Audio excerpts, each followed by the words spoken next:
Antibiotic বেশি খাওয়া উচিত নয় তা আজকাল অনেকেই জানেন।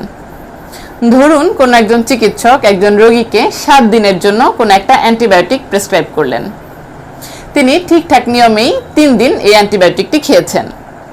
তারপর তিনি লক্ষ্য করলেন যে তিনি প্রায় 70% বা 90% সুস্থ হয়ে গিয়েছেন। যেহেতু তিনি জানেন যে অ্যান্টিবায়োটিক বেশি খাওয়া উচিত নয়, তিনি হুট করে এই 3 দিন পর দিলেন অ্যান্টিবায়োটিক খাওয়া বন্ধ করে। অ্যান্টিবায়োটিক যে বেশি খাওয়া উচিত নয় এ ব্যাপারটি ঠিক আছে, তবে অ্যান্টিবায়োটিক যে কম খাওয়া উচিত নয় এ ব্যাপারটি তিনি জানেন না। কেন বলছি শুনুন। অ্যান্টিবায়োটিক খাওয়ার কিছু নির্দিষ্ট নিয়ম রয়েছে, যেমন এটার ডোজ ঠিক করে খেতে হবে, যেই মাত্রায় ডক্টর আপনাকে খেতে বলেছে ঠিক ওই মাত্রায় খেতে হবে। ডক্টর যে কবেলা খেতে বলেছেন ঠিক ওই কবেলাই খেতে হবে। ডক্টর যে সময়ে খেতে বলেছেন ঠিক ওই সময়েই খেতে হবে।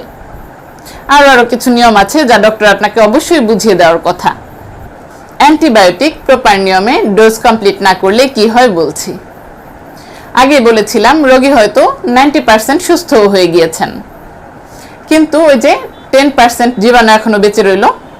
সেই জীবাণুরা এই অ্যান্টিবায়োটিক যদি আসা বন্ধ হয়ে যায়, এই অ্যান্টিবায়োটিকের বিরুদ্ধে কড়া একটা প্রতিরোধ গড়ে তুলতে শুরু করবে এবং সংখ্যায়ও নিজেদেরকে বাড়াতে থাকবে। একটা পর্যায়ের পর রোগী আবার অসুস্থ হবে। যেহেতু এই জীবাণু আগের চাইতে আরো বেশি শক্তিশালী এবং সংখ্যায়ও বেড়ে গিয়েছে, তাই পরবর্তীতে যদি এই অ্যান্টিবায়োটিক আবারও শুরু করা হয়, তখন কিন্তু এই অ্যান্টিবায়োটিক আর ওই শক্তিশালী জীবাণুকে মারতে পারবে না। ফলে তৈরি হবে এক রেজিস্ট্যান্স, যাকে আমরা বলি অ্যান্টিবায়োটিক রেজিস্ট্যান্স।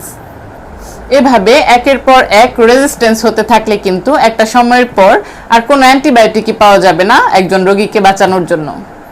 কারণ ডক্টরদের হাতে আসলে অ্যান্টিবায়োটিকের অনেক বেশি সোর্স নাই।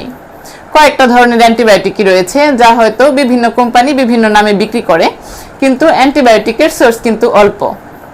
তাই একটা সময়ের পর যদি বারবার রেজিস্ট্যান্স হতেই থাকে, দেখা যাবে খুব সামান্য কোনো অসুখেই কিন্তু মানুষ মারা যেতে থাকবে। তাই অ্যান্টিবায়োটিক ব্যবহারে আরও বেশি সচেতন হন। ধন্যবাদ।